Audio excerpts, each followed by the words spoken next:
The burning of the Korans inadvertently by the military obviously is causing some great pain in Afghanistan. It seems like everything, if anything, has been gained there in the last 10 years.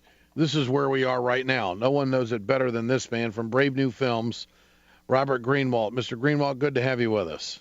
Thanks, Ed. Good to be with you. You can follow Robert at Robert Greenwald on Twitter. What do you make of this back and forth? The president has apologized to the Afghan people and the government for what happened, the burning of the Korans, which has sparked days and days of violence and killings in Afghanistan in the wake of all of this. Well, obviously, it's a horrible, tragic situation. We're not surprised to see Santorum try to make hay of it. But, listening to his statement, Ed, he's like tripping all over himself. I don't mean to laugh, but it's quite ridiculous. Don't apologize, but it was a mistake. Say it was a mistake, but don't call that an apology. So he's desperately looking for a way to attack the president, and yet even he understands that this war is so fundamentally unpopular that left, right, center, almost nobody except a few neocons really want this war. And what we're seeing is, just so tragic with the loss of so many additional lives, and the whole policy of leaving behind small numbers of American troops is now going to be called into question. Well, that's the next question. I mean, could this really speed up our departure from Afghanistan? Yes.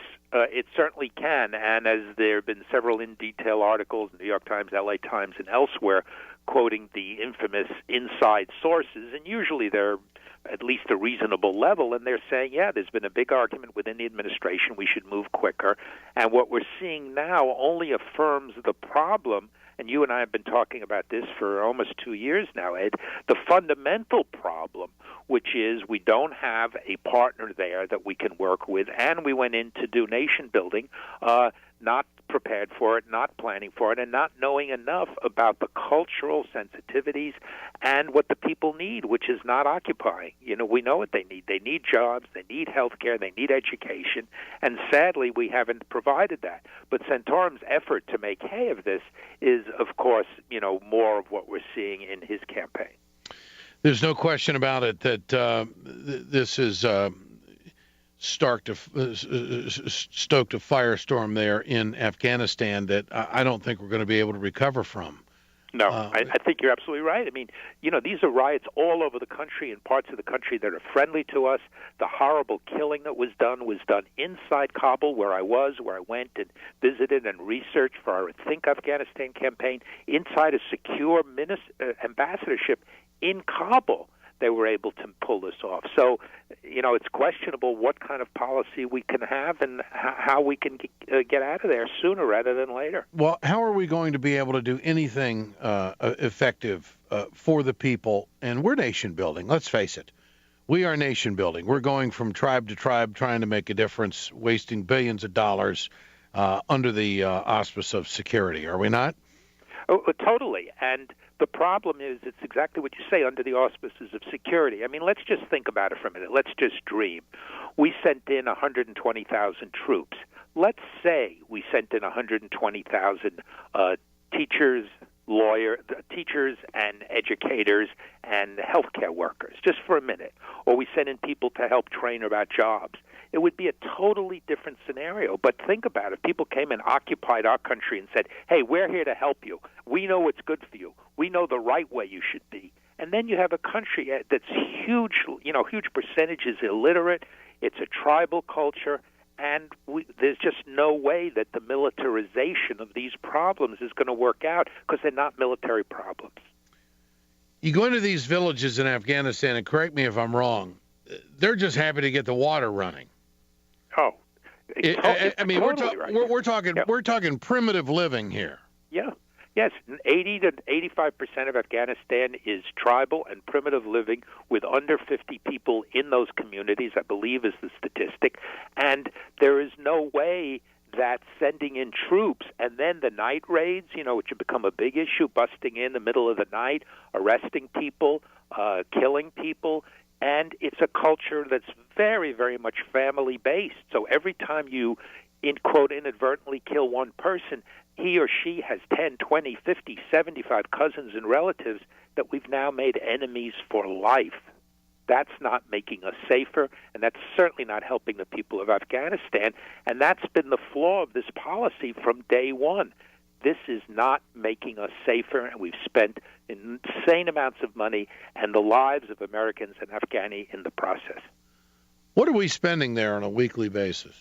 Oh boy, it's supposedly coming down now, but we will spend. I mean, it's been billions and billions of dollars over there, in which, get this, the Pentagon is not even able to measure how much we're spending there because the Pentagon, talk about too large to fail, is not able to provide the auditors with accurate numbers, which has been a big source of conflict in Washington D.C., where some of the folks who are very responsible. So we don't even know what we don't even know what we're spending. No, we can't get an exact amount, but it's billions of dollars, and it's hundreds of billions that we've spent.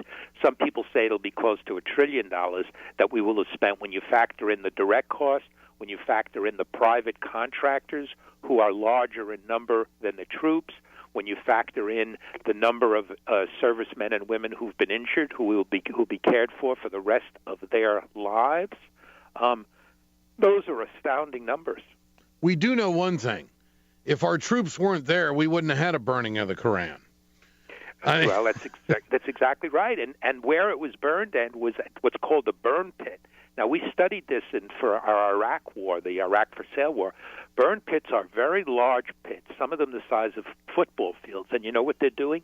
They're burning equipment. They're burning things that we sent over there that they don't want to leave or leave behind, which is, again, an insane amount of money. But, right, if we weren't there, if there had not been an occupation, and if had not grown up this terrible hatred between the American troops and the Afghanis, which is the other problem that this raises. We are theoretically training the troops there, training the local policemen, but as each and every report we're seeing is coming out is saying there's very, very bad will between both sides now.